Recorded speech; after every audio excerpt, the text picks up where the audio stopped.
రంగారెడ్డి జిల్లా గూడూరు గ్రామంలో శివరాత్రి సందర్భంగా మరియు గుడి 3వ వార్షికోత్సవం కోసం పనులు వేగవంతంగా జరుగుతున్నాయి. గూడూరు గ్రామ సర్పంచ్ ఉప్పల దయానంద్ గుప్తా రేపు ప్రత్యేకంగా స్వామివారికి ఉదయం 6 గంటలకు రాజగోప ప్రవేశం, ధ్వజారోహణ, గణపతి పూజ, చతుర్లింగాసనం, గణపతి హోమం, స్వామివారికి అమ్మవారికి ప్రత్యేకంగా అభిషేకాల కార్యక్రమం ఉంటుందన్నారు. గ్రామంలోని అధికారులు స్వామివారి కళ్యాణంలో పాల్గొనాలని సూచించారు.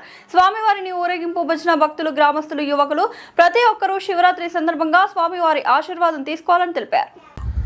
6 గంటలకు రాజగోపుర ప్రవేశం, తర్వాత ధ్వజారోహణ, తర్వాత గణపతి పూజ, చతుర్లింగాసనం, అమ్మవారికి అభిషేకం, అదేవిధంగా స్వామివారికి అభిషేకం, తదుపరి హోమం, గణపతి హోమం జరుగుతుంది.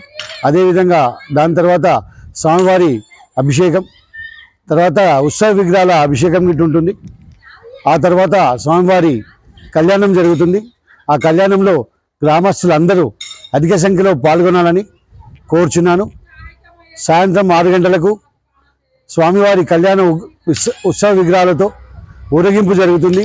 ఊరేగింపులో అధిక సంఖ్యలో పాల్గొని గ్రామస్తులందరూ ప్రేమతో, భక్తితో అందరూ ఐక్యమత్యమై అందరూ గ్రామస్తులు అధిక సంఖ్యలో పాల్గొని ఈ ఊరేగింపును విజయవంతం చేయగలని కోరుచున్నాను. మన గ్రామంలో జరుగుతున్న ఈ కార్యక్రమానికి చుట్టుపక్కల గ్రామస్తులందరూ వస్తారు. ఆ గ్రామస్తులందరికీ రావాలని కోరుచున్నాము. ఈ ఊరేగింపులో ఈ కార్యక్రమం ప్రతి ఒక్కరూ పంచుకొని స్వామివారి తీర్థప్రసాదాలు తీసుకొని అందరూ శుభ సంకేతాలు తీసుకోగలని, స్వామివారి ఆశీస్సులు తీసుకొని తదుపరి 16 ఉదయం నాడు మళ్ళా స్వామివారికి అభిషేకం, అమ్మవారికి అభిషేకం, తదుపరి స్వామివారి ప్రసాదం, తదుపరి భోజన వితరణ జరుగుతుంది. కాబట్టి గ్రామస్తులందరూ, చుట్టుపక్కల గ్రామస్తులందరూ అధిక సంఖ్యలో పాల్గొని మన గ్రామంలో జరుగుతున్నటువంటి ఈ మహాశివరాత్రి ఉత్సవాలకు 3వ వార్షికోత్సవానికి అధిక సంఖ్యలో వచ్చి స్వామివారి కృపకు పాత్రలు కావాలని అందరినీ కోరుచున్నాను. ధన్యవాదాలు. అదేవిధంగా గుడిలో కార్యక్రమాలు జరుగుతున్నాయి, ప్రతి ఒక్కటి పరిశీలిస్తున్నాం. మన గ్రామంలో జరుగుతున్నటువంటి గ్రామ శివాలయంలో ప్రతి ఒక్కటి పరిశీలించి క్షుణ్ణంగా శుభ్రం గుడి చేసినాం.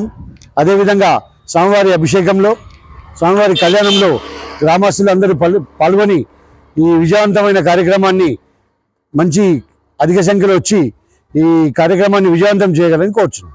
ఎంతమంది భక్తులు పాల్గొంటారు? కమ్సకం మన తన 500 నుంచి 1000 మంది భక్తులు గ్రామస్తులే వస్తారు. అదేవిధంగా మక్తగూడ నుంచి, మల్లాపూర్ నుంచి, పెద్దగుట్ట నుంచి, ఈ చుట్టుపక్కల తండాల నుంచి, బోటిగూడెం నుంచి, నానాజీపూర్ నుంచి గిట మన గ్రామానికి రావడం జరుగుతుంది. వారికి అన్ని ఏర్పాట్లు చేయడం జరిగింది. తీర్థప్రసాదాలు కానీ, అభిషేకాన్ని కానీ ఎవరు వచ్చినా ప్రతి ఒక్కరికి అవకాశం ఉంటుంది. కాబట్టి ప్రతి ఒక్కరు పాల్గొనాలని కోరుచున్నాను. కళ్యాణం ఎన్ని గంటలకు ఉంటుంది? రేపు కళ్యాణం 3 గంటలకు కళ్యాణం ఉంటుంది. ఆ తర్వాత 6 గంటలకు ఊరేగింపు ఉంటుంది.